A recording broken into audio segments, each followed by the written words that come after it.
Perfect.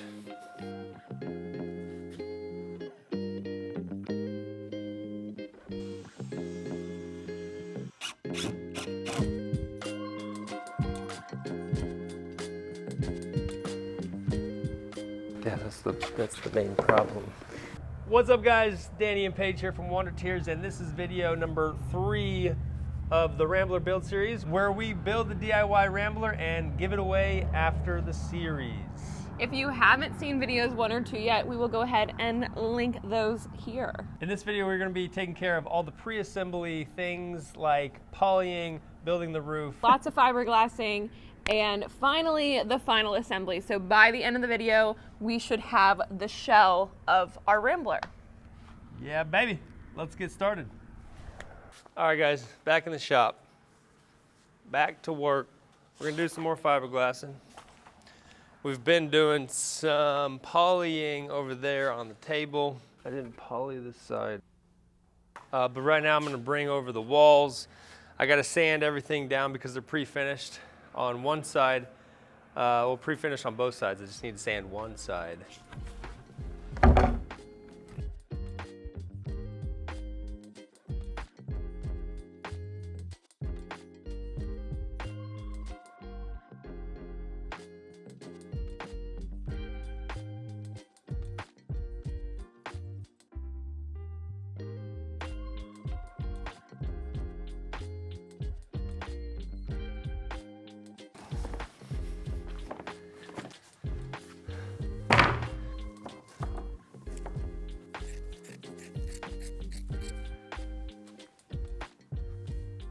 Perfect. Okay, so once again, we're using Total Boat, what do they call it? High performance epoxy with the slow hardener. This is a 2-to-1 mixed ratio, part 1. All right. See if we can do this. I should be wearing gloves.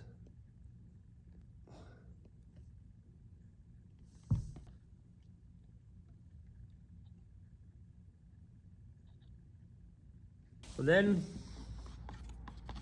stir for 2 minutes.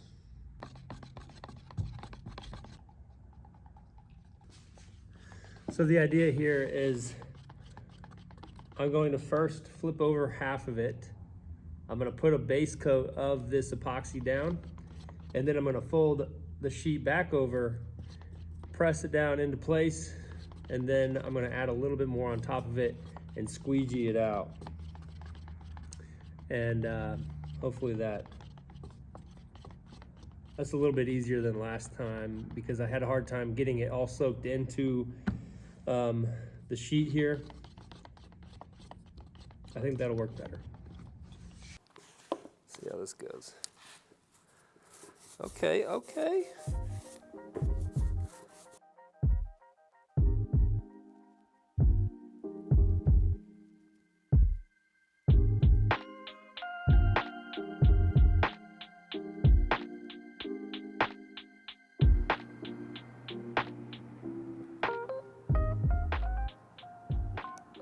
So now we're moving on to the back wall and the front wall. Or what I didn't think about was adding the pocket holes to the side. So I'm gonna just fiberglass right over them. The reason the pocket holes are in the sides is so we can attach the walls that way instead of drilling through the walls into the end grain. So what we're gonna do is fiberglass directly over them. We'll put epoxy in these little holes, seal them up, and then when it comes time to Raptor line the entire thing, we're probably going to have to use Bondo or some sort of putty there to fill in these holes, smooth them out, and get them ready for a Raptor liner. All right, so time to clean these up a little bit, sand them down, and then clean them off, get them ready for epoxy. Epoxy round 3. I think I'm getting the hang of it.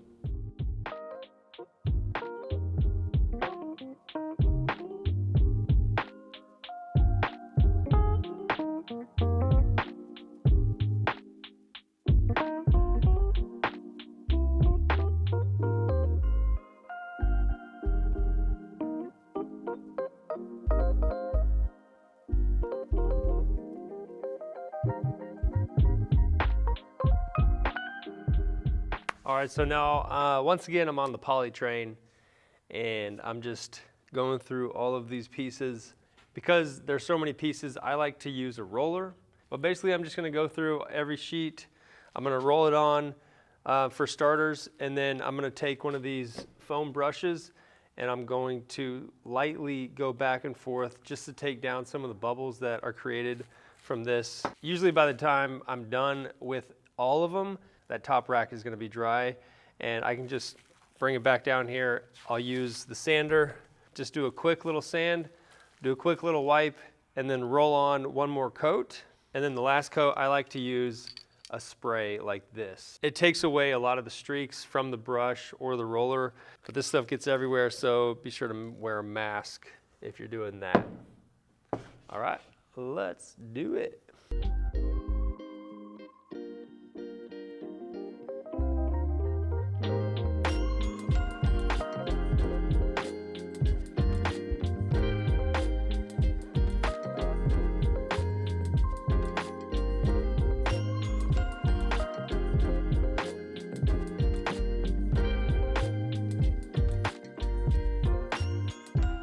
Can you hear me now?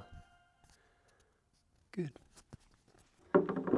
So the next part is going to be putting on this beautiful retro Formica.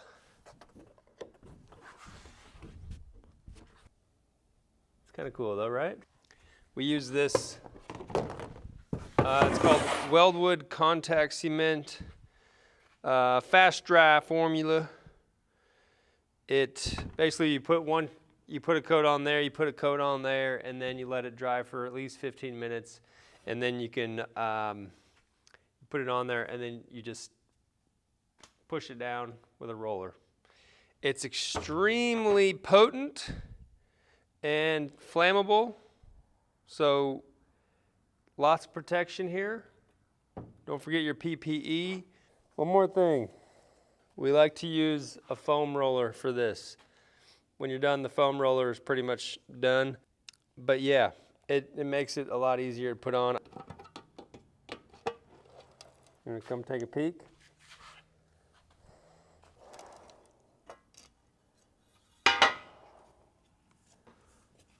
Oof, that is some nasty stuff.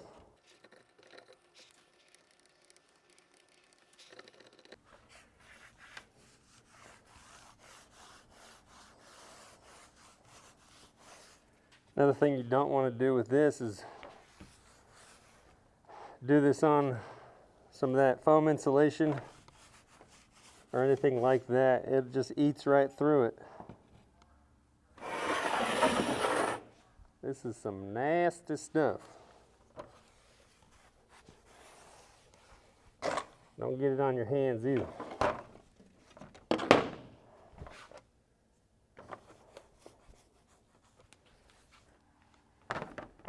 All right, that looks good for this part.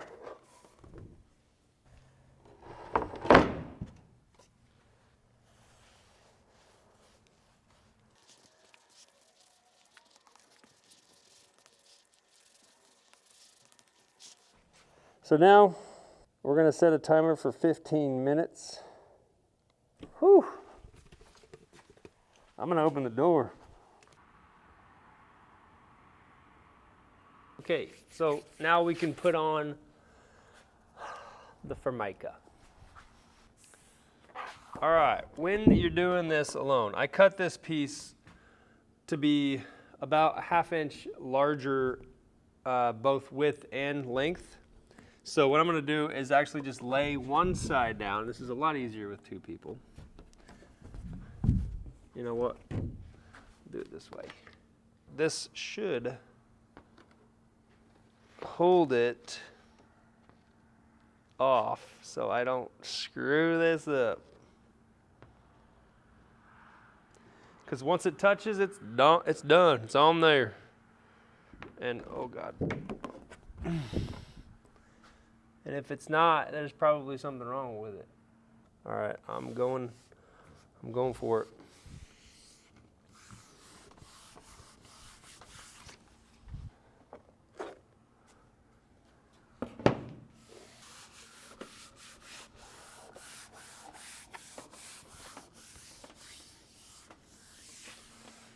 Looks good.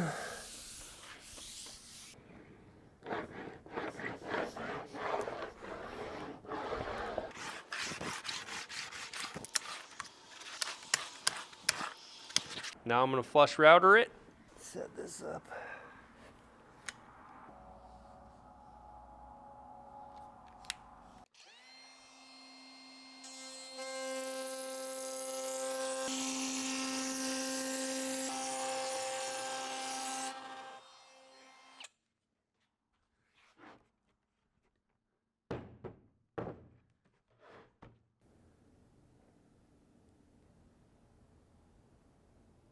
All right, guys, so I got the floor prepped, the walls prepped, the front and back walls prepped. All the cabinet parts are polyed, and I'm getting ready to move on to the interior cabinet assembly, which is a pretty simple process. It's just 4 parts or 5 parts that we're going to pocket hole screw together. But as I was changing out the memory card for the camera, I noticed that I got some epoxy on my shirt. So I quickly looked up how to get epoxy out of clothing, and it said use acetone. So either the acetone or the epoxy is going to ruin my nice True Work hoodie. We'll see which one prevails. I can already feel the material deteriorating. Oops. All right, so I'm bringing you on over here to the poly stand. For this, we're gonna need, I don't know the part numbers, but it's gonna be the interior cabinet sides, the face, and the top and the bottom. This piece, oh no.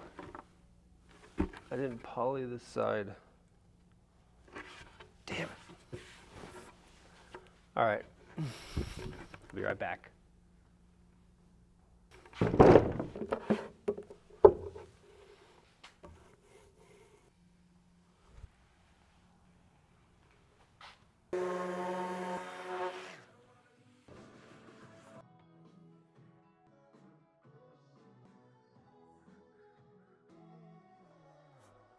I got the poly over there drying, so this is gonna have to wait, but I gotta put some edge banding on the faces of these galley partitions that are gonna be on the lower part of the galley. And this is just going to cover up the end grain of the plywood, make it look like a solid piece of wood.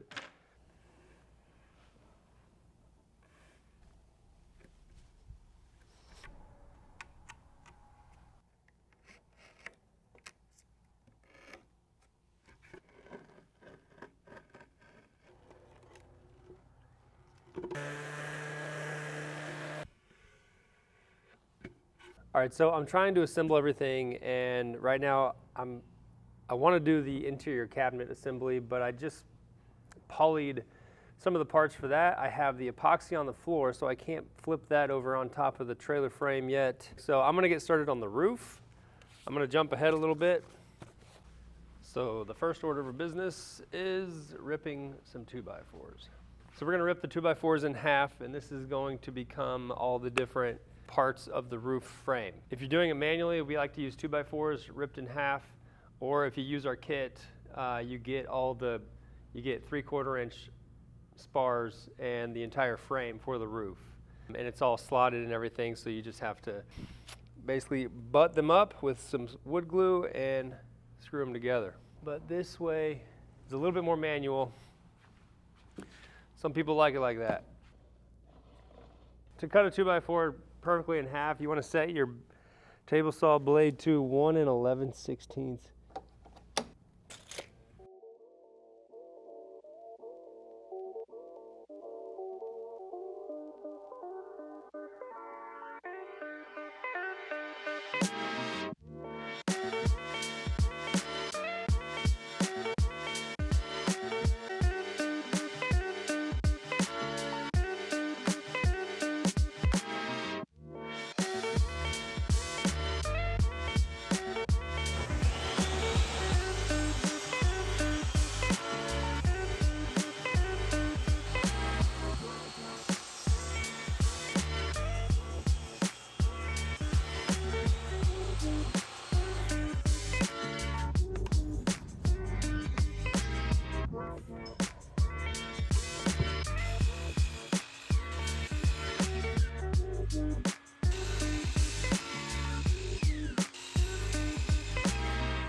All right, guys, so I have all the 2x4s ripped with their appropriate angles. All of that is in the plans. And right now I'm going to build the framing for the roof. Now, I think we talked about this in video 1, where we're building the panels of the roofs separately, and then we're going to install them at final assembly. So that's what I'm doing right now. I'm going to start with this section right here, and we're using ripped in half 2x4s, and there's pocket holes on the ends of the spars, and that's how we're going to be putting these things together. This one's going to have a stargazer like it shows in the plans, but yeah, let's get after it. I got my 2 side pieces. These are the side runners for the front angle, and I have the front spar. So this is spar, if you're following along with the plans, this is going to be spar C with a 33.7 degree angle. Because we're using 2x4s, we're going to be using 2.5 inch Craig screws. And I'm only using 1 in each spar. And you also want to make sure that it's lined up perfectly, both with the angle here and the top and the bottom. When you screw a pocket hole in, it tends to want to shift down. So I always give it like a 1/16 of an inch lift of the part I'm screwing in. And then once you tighten it, it pulls it down to be level.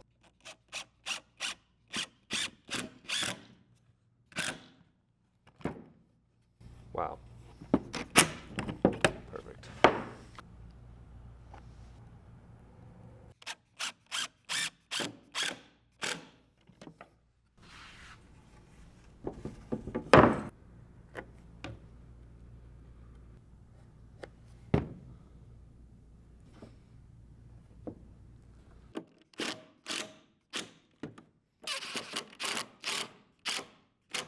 So another thing we're going to be checking for is the squareness of the frame.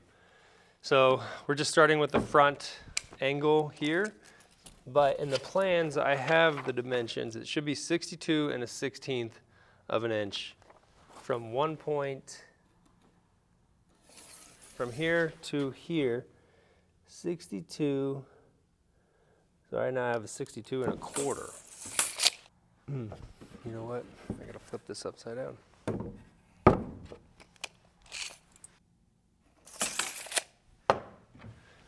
Is a little bit large, this angle here, so I need to push this that way.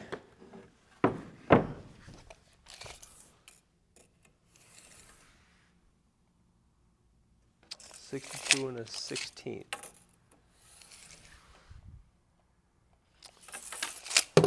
We did it. Woo! Next up are the interior spars.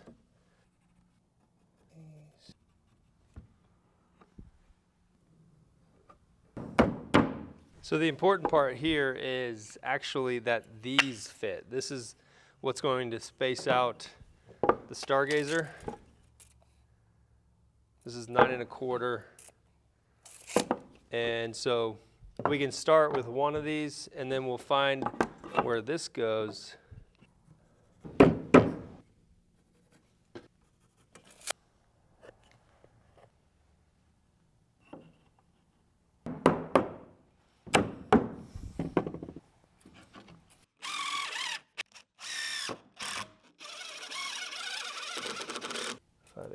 Okay, so now when we measure this, this should be 45 1/4, and it is.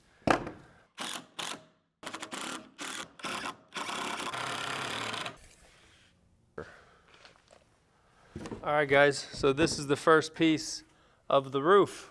There we go. Check that out. But right now, I gotta go. I'm going on a walk with my wife. It's 5 o'clock, sunsets in 20 minutes. I gotta go. So one of my favorite things to do while we're camping is to see how efficient we can make our camping and off-grid life. So one of the things we do is I test every piece of electronic equipment that we use with the Jackery, and I try to determine how long we can live using this appliance. So if we're talking about standard equipment, which is going to be our LED lights, the strip in here, and then the 2 lights on the inside, charging a phone, and then running the vent fan, we got that figured out for you. So our galley LEDs and the 2 interior LEDs both pull a combined wattage of less than 5. Sometimes it doesn't even read because it's so low. In this camper we have a 4-speed vent fan, 1 being the lowest setting, 4 being the highest. So on a 1, it's pulling less than 5, 2 is less than 8 watts, 3 is 15 watts, and 4 is about 33 watts. So for this purpose, we're trying to figure out how long we can last off grid. We're going to use a 2 and a 3, which is probably the most common used speeds. And lastly, we have the iPhone 13, which will pull about 20 watts total. So using a vent fan on a 2 will pull about 96 watts per day if you're using everything that we just talked about on average, which will give you about 11 days off the grid before you have to charge your Jackery again. Now, if you wanted to bump that vent fan up to a 3, maybe on a warmer night, it'll pull about 160 watts per day, giving you about 6 to 7 days off the grid. Now, that's not considering the amount of time that you can actually charge your Jackery with a solar panel, which is what we do pretty much every day while we're hanging out at camp. Okay, so we're using a 200 watt panel, and right now it's charging 162 watts, which is pretty incredible considering it's 3 p.m. in November. At peak performance or peak efficiency, this is going to charge in about 7 hours during the day. If you can double up and have 2 solar panels for a total of 400 watts, then it'll be less than 4 hours for a full charge. So there's 2 other options you could charge this with, and that's going to be while you're traveling in your car. It has a 12-volt adapter you can plug into the cigarette lighter. Another option is to use a wall outlet, and the 1000 V2 has a fast charge setting that'll charge this from completely empty to completely full in less than an hour, which is pretty crazy. Okay, that pretty much wraps it up. I want to say again, thank you to Jackery for sponsoring this video series and making this giveaway possible. Now, let's get back to the build. Yet another day has passed. Yesterday, we finished up with building the frame for the front angle of the roof. Now I'm going to finish the back section of the roof, and I'm going to cut the skins that go on the inside, get that ready to go. Let's get after it. We got our vent fan spacers. Our roof frame sides is what this is. We're going to flip these around. This. Another reason why I build from my plans, typically before we sell them, you can go buy them now. If you do buy them and we update them, you have access to those as well.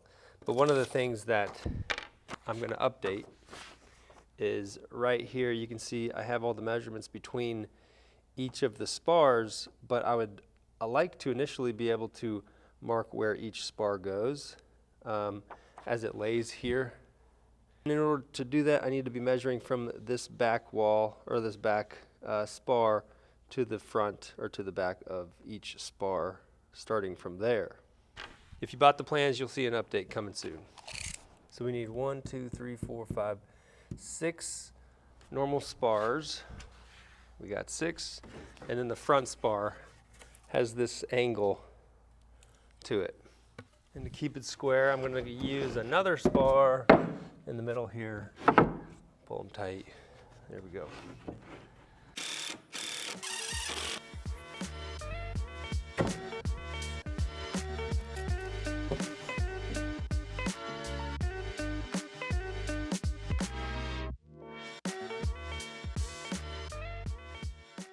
All right, guys, I just wanted to chime in here to say this is not rocket science. This is completely doable by anybody, as long as you have the right tools for it. If you're into tiny campers, you should at least give this a try. It's an investment, but it's also an experience. It's a project you can take on with your kids, with your wife, your spouse, your husband, your partner, whatever, your mom, your dad, your grandma, your uncle, your aunt, but I'm here by myself. Don't be intimidated. You can do it. And we're here to help.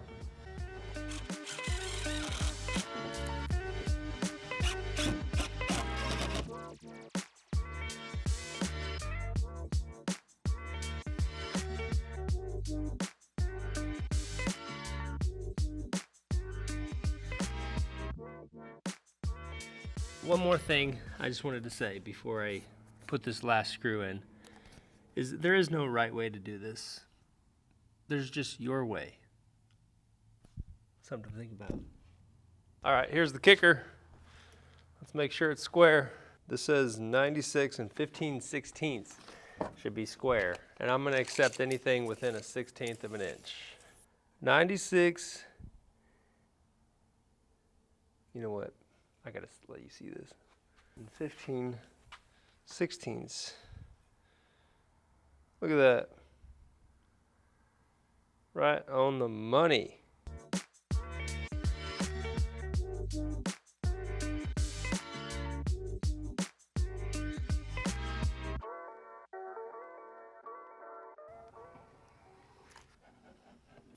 And once we're lined up, just give it a little. We like to use brad nails because they're just small pinholes, and then you can come back with some wood filler or something or putty and fill it in pretty quickly, and you can't even tell they're there. Oh yeah, baby.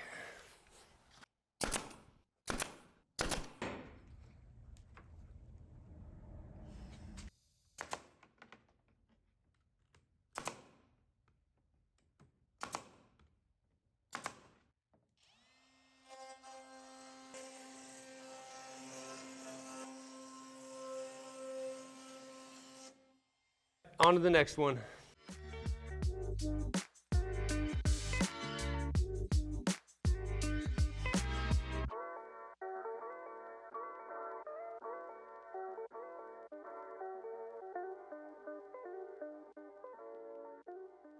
Okay, so now I'm getting ready to assemble the interior cabinet. So this is going to be our top, which means I'm going to first start assembling with the bottom.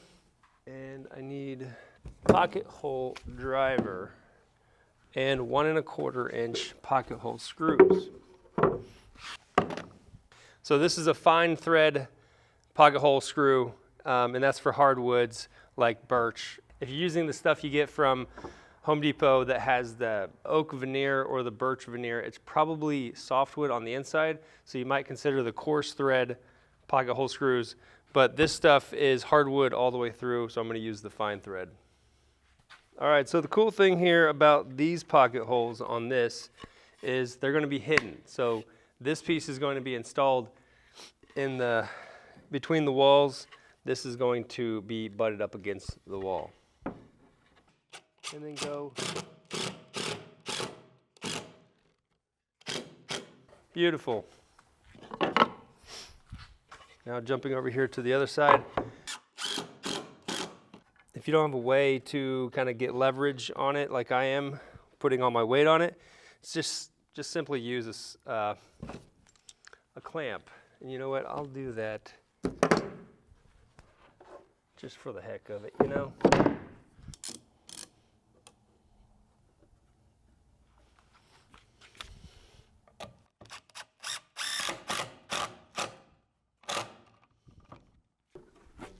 Now I'm going to put on the top right here. I'm going to flip this up on top of it. Again, it doesn't really matter which way it's facing. We just want to start off making it flush on both sides. And then we're going to attach one side. You know what? I'm going to clamp it again.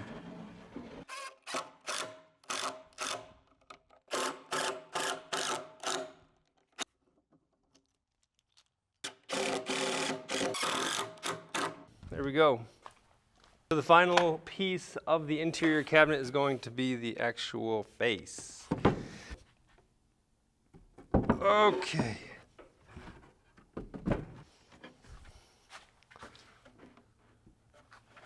This is going to be flush. We want to make sure this edge is flush, and then we're going to put in a screw.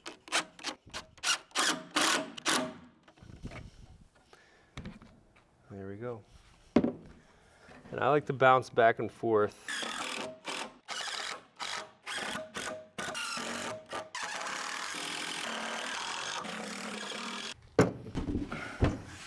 All right, guys, that pretty much wraps up what I believe is most of the little pre-assembly steps. I think the last thing I need to do is just walk around and make sure I have everything completed before we start assembly. I'm heating up my lasagna.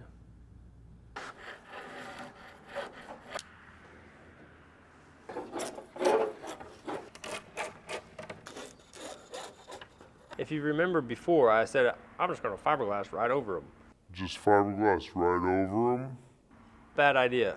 Well, you should just not do the pocket holes in this until you fiberglassed. If you're doing the fiberglass, if you're not doing the fiberglass, don't worry about it.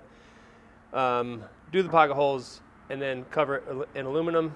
You're good to go. So now we have some pocket holes here. I'm going to have to use my old school Craig jig here. Try to line these babies up and re-drill them. So, not a big deal, but an extra step.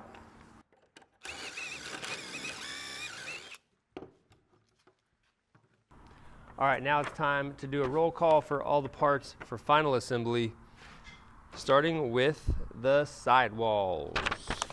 Over here we have sidewall number 1. Still might need to trim up a little bit around the exterior. So we have sidewall number 1, number 2. Next, all right, we have the back wall. Everything's done here. This is the front wall. Again, we still have some things we got to clean up. And then we have the floor. Now, the one thing I'm concerned about with the floor is how this is going to sit on the trailer frame with the bolt head sticking out. Just makes me a little nervous. Now, if you're using one of our frames, obviously we don't have the bolt head sticking up, so you wouldn't need all of these little holes to accommodate for those bolt heads. Now over here, we have the front angle of the roof. And this is the top section of the roof.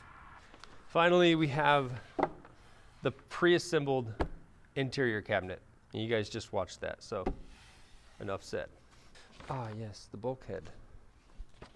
So this is going to be the bulkhead, the part that separates the interior from the galley.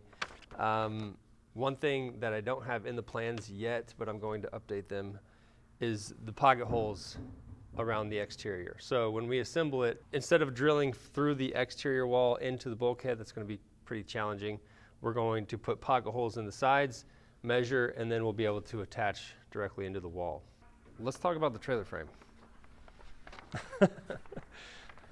The notorious bolt-together Northern Tool trailer frame.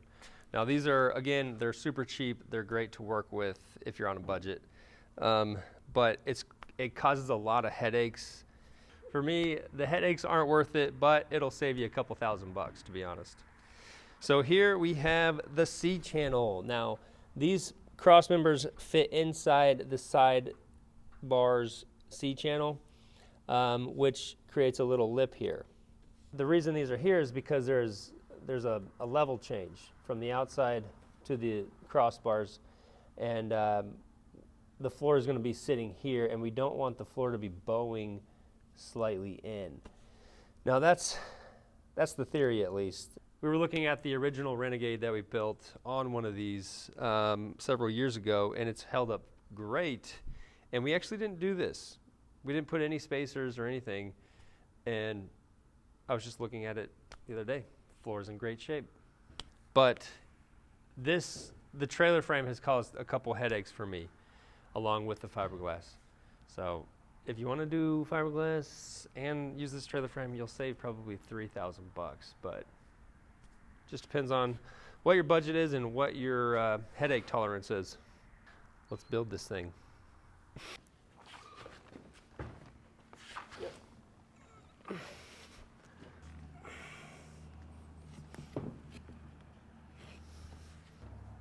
You want to push it this way? Yeah. Nice. Ooh. Do you think they're all rounded out enough? I don't know.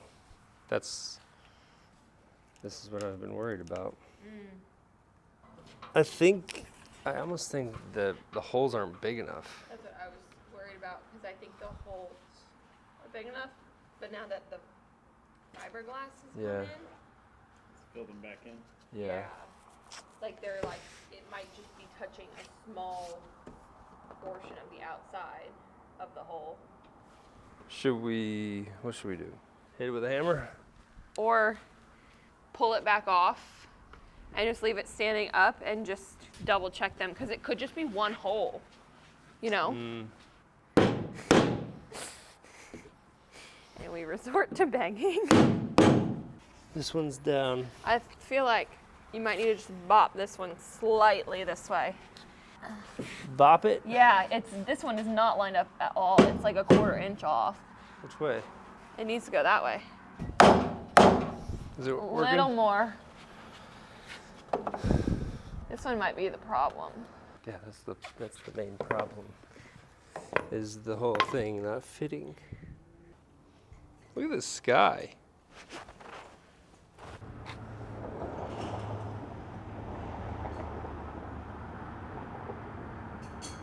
Well, that didn't go as planned. No, did not go as planned. What went wrong, Paige? Well, the plan was that we were going to do final assembly, which is basically putting together all the pieces and having the shell of the camper finished. When we went to put the floor on the trailer frame, some of those holes that we had cut out were not big enough. The solution right now is to never use a Northern Tool trailer frame to build a teardrop camper on. Danny's over this frame. So Just kidding. If you're on a budget, it's a great option. it is. But you're gonna have headaches. If you can spend an extra $2,000 to eliminate all the headaches and eliminate, it'd probably be a week or two faster. Absolutely. But anyways, the actual solution that we're playing with right now is we're going to use the router bit and we're going to make those holes a little bit bigger. And then we're going to go back with more epoxy and seal up those holes. So unfortunately, we're not going to have the final assembly in this episode. No. Sorry, we Sad made day. promises we couldn't keep. Wow. That was deep. But be sure to like and subscribe to our channel. And if you want to get more content like this. Yeah, so first thing we're going to be doing in the next video is just showing you briefly what we're doing to fix the floor, and then the final assembly, and then we can continue on as planned with our wiring, with our roof insulation, and all of that good stuff. What's great though is we've spent a couple weeks prepping everything, and the final assembly can literally happen in about 30 minutes. So Yeah. that's the unfortunate thing. I really wanted to get it done right now because it's such a satisfying part of this build. Yeah. And But you gotta wait. we're gonna have to wait. Well, that's gonna be it for this video. Thanks for watching all the way through once again. And if you want a chance to win this camper at the end of this series, be sure to go down to the description below and click the link that says, show me the teardrop or show me the camper. It's one of those two. And enter to win this camper. And we'll see you in the next one.